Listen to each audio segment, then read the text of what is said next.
Okay, so paano mag-comment naman sa C? So ito yung comment. So erase ko to.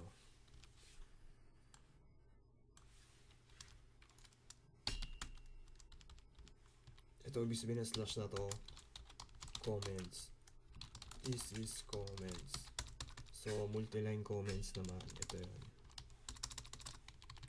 So maikli lang tutorial natin. So okay, alam na natin ito multi-line comments. So okay, so this is main.